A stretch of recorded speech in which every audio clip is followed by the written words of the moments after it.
मीरगंज शहर में high mast tower लाइटें सालों से खराब, रात होते ही अंधेरे में डूबता है शहर, सुरक्षा पे उठे सवाल।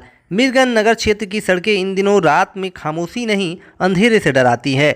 जब दिल की धड़कन असमान हो जाए, मधुमेह जीवन से मिठास छीन ले और सांसें भारी लगने लगे, तब जरूरत पड़ती है डॉक्टर अभिषेक रंजन जैसे अनुभवी डॉक्टर्स की।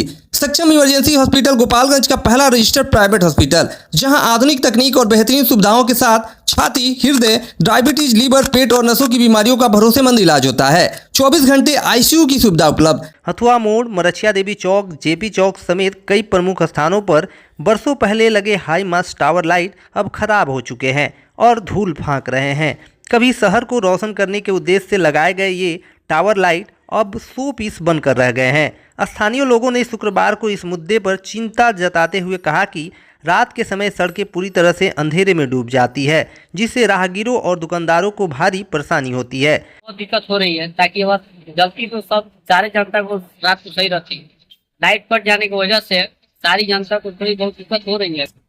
मीरगंज की सबसे मेन चौक जो है हथुआ मोड़ी है, यहाँ से सारी गाड़ी का आना जाना सब तरह से सुविधा है यहाँ पे। लेकिन बहुत अफसोस की बात है, यही एक लाइट खराब हो गई है।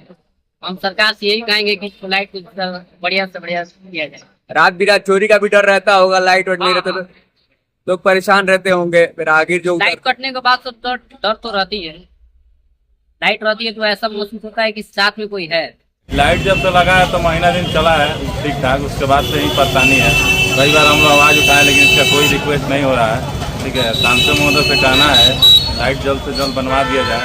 नगर पार्षद से भी कहा जा रहा है लाइट को चालू करा दिया जाए। इस पर ठहराव है, लोग पटना छपरा कहीं से रात बिरात उतरते हैं तो आने जाने वाले को दिक्कत है। थोड़ा सा यहाँ चोरी चमारी ज़्यादा होता है, इसी वजह से कहा जा रहा है। आपका नाम क्या हुआ? बंटी कुमार सोनी। महिलाओं को भी खास तौर पे असुरक्षित माहौल का सामना करना पड़ता है। स्थानीय लोगों ने कहा कि इन लाइटों से पहले पूरा इलाका रौनक रहता था, लेकिन अब यहां शाम होते ही अंधेरा छा जाता है। कई बार हादसे भी हो चुके हैं, लेकिन अब तक कोई ठोस कदम नहीं उठाया गया। इस संबंध में नगर परिषद के कार्यपालक अधिकारी ने बताया कि हम यह पता लगाने की प्रक्रिया में हैं कि इन लाइटों के मेंटेनेंस की जिम्मेदारी किस एजेंसी के पास थी और उसकी वैधता अभी भी है या नहीं। प्रक्रिया पूरी होते ही जल्द इसे दुरुस्त कराया जाएगा। नगरवासियों की मांग है कि इन लाइटों की मरम्मत शीघ्र कराई जाए, ताकि रात के समय रोशनी लौटे और शहर फिर से सुरक्षित महसूस करे।